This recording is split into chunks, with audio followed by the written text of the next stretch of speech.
आप मेरा यकीन कर लें और सर गार्लिक बोलें, आप पाकिस्तान की भी खिदमत करेंगे, अपनी फैमिली की भी खिदमत करेंगे। इसकी इतनी अच्छी हेल्थ इस वजह से है कि इसमें आज तक कोई खाद इस्तेमाल नहीं की गई। ये जीवन गार्लिक मैं अपने काश्तकार भाइयों को कहूँगा कि जिनका एक मरला काश्त कर सकते हैं वो एक मरला कर लें। सबको पता है कि स्टैट्स के ऊपर है कि पाकिस्तान में गार्लिक इस वक्त जो है ना वो डेफिसिट है। जब आप खादें इस्तेमाल करते हैं तो आपके जो पौधे का टिश्यू है वो डिस्टर्ब हो जाता है। इसका अगर नहीं तोड़ेंगे आप तो ये आपको अच्छा बल्ब नहीं देगा, इसके नंबर ऑफ क्लब्स ज़्यादा नहीं बनेंगे और ये छोटा रह जाएगा इसका बल्ब। स्कैब को निकलते ही फ़ौरन तोड़ना चाहिए।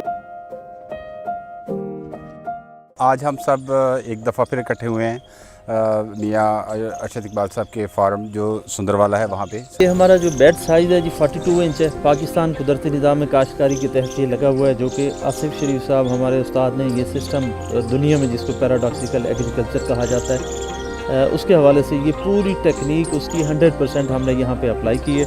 42 इंच बेड के ऊपर हमारी ये 6 लाइनें हैं।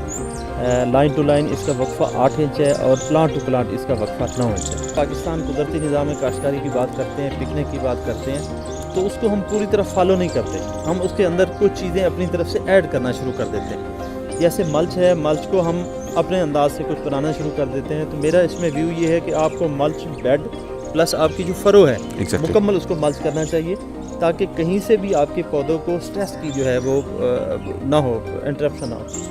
और दूसरे नंबर पे ये है कि हमारे बहुत सारे लोग मल्चिंग करने के बाद खादें शुरू कर देते हैं। इसकी इतनी अच्छी हेल्थ इस वजह से है कि इसमें आज तक कोई खाद इस्तेमाल नहीं की गई। जब आप खादें इस्तेमाल करते हैं तो आपके जो पौधे का टिश्यू है वो डिस्टर्ब हो जाता है। वो फटना शुरू हो जाता है। एक्स्ट्रा वेजिटेटिव ग्रोथ या अनइवन ग्रोथ जिसे हम कहते हैं वो जब शुरू होती है तो उसके बाद आपका पौधा डिस्टर्ब हो जाता है। इस सूरत हाल में हमने इसको क्योंकि प्योर पिकनिक पे रखा है, इस पर आज तक कोई खाद इस्तेमाल नहीं की, इवन दो कि इसके ऊपर कोई फंजीसाइड भी इस्तेमाल नहीं किया। इस वजह इसकी नेचुरल हेल्थ है वो एक्सीलेंट है।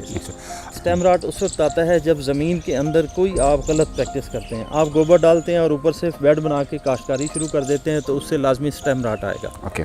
आपने अगर गोबर डालना है लहसुन की ज़मीन में तो कम से कम 3 महीने पहले डालें, ताकि लहसुन लगाते हुए आपकी वो डीकम्पोस्ट हो जाए और उससे बिल्कुल स्टेम रॉट नहीं आएगा। नंबर 2, आप खादों का इस्तेमाल ज़्यादा करते हैं। एक्स्ट्रा वेजिटेटिव ग्रोथ के लिए दोस्त हमारे नाइट्रोजन का ज़्यादा इस्तेमाल करते हैं, उससे भी स्टेम रॉट लाजमी आएगा।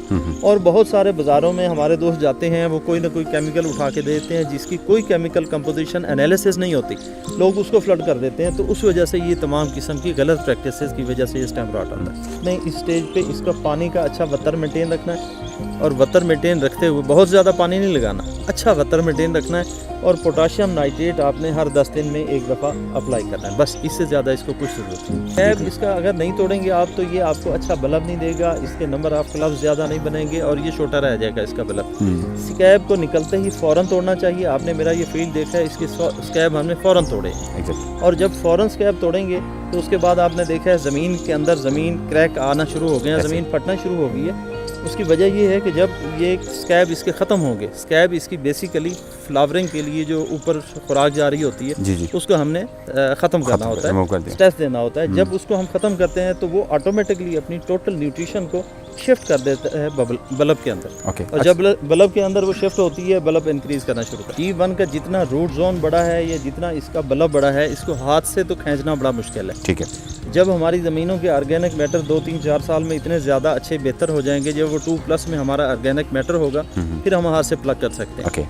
इस वक्त इसको अगर आपने मैनुअली करना है तो फिर आपको कसी की मदद से गहरा नीचे से खोद के, अगर आपके पास मशीन नहीं है निकालने वाली, तो नीचे गहराई कम से कम 6 इंच गहराई तक खोद के आपको निकालना होगा, वरना आप अपना बल्ब जो है वो डैमेज करेंगे। सबसे बेहतरीन तरीका ये है कि आप 8-10 बल्ब का एक बंच बनाएं। उस बंच को बिल्कुल सीधा छाँव में रखें, पूरा दिन उसके ऊपर छाँव होनी चाहिए, डायरेक्ट धूप उसको नहीं लगनी चाहिए, आपके बल्ब को बिल्कुल डायरेक्टली धूप नहीं लगनी चाहिए।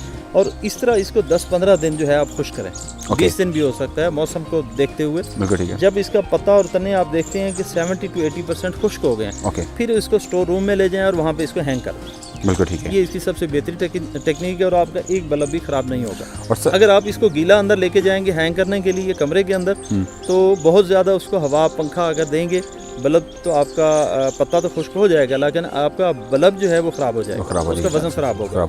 इसको नेचुरल माहौल में रखते हुए आपने इसी तरह छाँव में होनी चाहिए, और छाँव के अंदर जब इसको रखेंगे और उसके पत्ते और स्टम इसके खुश्क होंगे, ये बेहतरीन क्वालिटी का स्वीट बनेगा। जब आप देखते हैं कि इसका स्टम बिल्कुल खुश्क हो गया, पत्ते बिल्कुल ड्राई हो गए, तो उसके बाद इसका स्टम काट के इसको फिर आप थैलों में भर के अपने स्टोर रूम में रख सकते हैं। ये तकरीबन 30-35 दिन का ये दौरानिया है। 30-35 दिन बाद ये अच्छी आपकी प्रैक्टिस के साथ ये खुश्क हो जाएगा। गुड। जालियों में आपने ज़्यादा से ज़्यादा 20-25 किलो वज़न रखना है, और 20-25 दिन बाद ओके, ठीक है, ओके। आपने हर जाली को खाली करना है, उसमें देखना है आया को बल्ब या उसकी क्लव खराब तो नहीं हो रही, ओके, उसको आपने देखना है। ओके, ठीक है, ओके। और दूसरा आपके रूम में, आपका स्टोर रूम है, उसके अंदर जाके आपने हर दूसरे-तीसरे दिन अंदर जाके माहौल को देखना है। ओके। अगर माहौल अनईजी है, इट मीन आपका बल्ब ख़राब हो रहा है, फ़ौरन सारे अपने स्टॉक को जो है रिविजिट करें। Okay, okay, right. जी बहुत शुक्रिया लुकमान वैस साहब। मैं बुनियादी तौर पे एक किसान का बेटा हूँ, ओके। और मट्टी से प्यार और वो सारे हम उस बैकग्राउंड में पढ़े। फिर मैं थोड़ी सी एजुकेशन लेने के बाद, एमएससी मैथमेटिक्स करने के बाद मैं नेवी में चला गया। ओके। वहाँ मैंने 25 साल नेवी को सर्व किया, जिसमें इस्लामाबाद, कराची। लेकिन जो ज़राअत थी और जो मट्टी से मोहब्बत थी वो मेरे ब्लड में थी। ओके। जब मैंने इसको एग्रीकल्चर को देखा इन जनरल, और फिर स्पेशली गार्लिक को देखा, तो मुझे इसमें बहुत पोटेंशियल नज़र आया। और उसमें ये भी मुझे पता चला है कि इसके अंदर जो है नई सोच की, नई टेक्नोलॉजी की और नई थिंक टैंक की ज़रूरत है। फिर इस पे हम चले, और फिर आप जैसे लोगों का साथ, मियां अर्शद इकबाल का साथ जो है वो मिलता गया। इन्होंने जो कॉन्सेप्ट दिया पिकनिक का, रेस बेड का, मल्चिंग का, खर्चे कम करके, खादों को कम करके, मैंने तो जो है ना सर, आप ये यकीन माने, मैं बाकी दोस्तों को कहता हूँ, मैंने तो मियां अर्शद इकबाल को जफ्फा डाला हुआ है सर पिछले 1.5 साल से, और मैंने इनको छोड़ना नहीं है। और इनको छोड़ने का मतलब है कि तुसी गए। मेरा नाम जैसे बताया सैयद जमील बुखारी के नाम से जानते हैं। मैं पॉलिटिक्स में हूँ। मैं साबिक MNA और साबिक पार्लिमानी सेक्रेटरी रहा हूँ। और पहली बात जो इस वक्त हो रही है वो हो रही है G1 गार्लिक G1 की। ये G1 गार्लिक मैं अपने काश्तकार भाइयों को कहूँगा कि जिनका एक मरला काश्त कर सकते हैं वो एक मरला कर लें, कि इसको जो 2 मरले काश्त करता है, 1 कनाल काश्त करता है, ज़रूर काश्त करें, ताकि आने वाले दिनों में हमारा पाकिस्तान इस जरी जो जिन्स है इसमें खुद कफील हो जाए। खुद कफील ना हो जाए बल्कि एक्सपोर्ट भी कर सके। ये बहुत ज़रूरी है। हमें पाकिस्तान के लिए सोचना चाहिए, अपने ख़ानदान के लिए भी सोचना चाहिए, और एग्रीकल्चर सेक्टर के लिए भी सोचना चाहिए। सबको पता है कि स्टैट्स के ऊपर है कि पाकिस्तान में गार्लिक इस वक्त जो है ना वो डेफिसिट है, और हम गार्लिक की जो नीड पूरी करने के लिए हम उसको इंपोर्ट करते हैं। आप आज के दिन में भी हालांकि हमारी जितनी लोकल वैरायटीज़ हैं, ब्रीड्स हैं, वो इस वक्त मार्केट में लिस्ट के साथ आपको इंपोर्टेड चाइनीज़ वैरायटी भी मिलेगी। अब हमारा जो विजन है, हमने जो डेफिशिएंसी पाकिस्तान के अंदर इस वक्त है, हमने उसको पूरा करना है, which will take 2 to 3 years इंशाल्लाह। और फिर उसके बाद हमने इस अपनी जो एक्सपोर्टेबल वैरायटी है G1 की, उसको हमने पूरी दुनिया के अंदर लेके जाना है। So for me G1 is very secure और ब्राइट फ्यूचर है इसका। Thank you very much for watching the video जी। बहुत शुक्रिया जी। खुश रहे। अस्सलाम वालेकुम।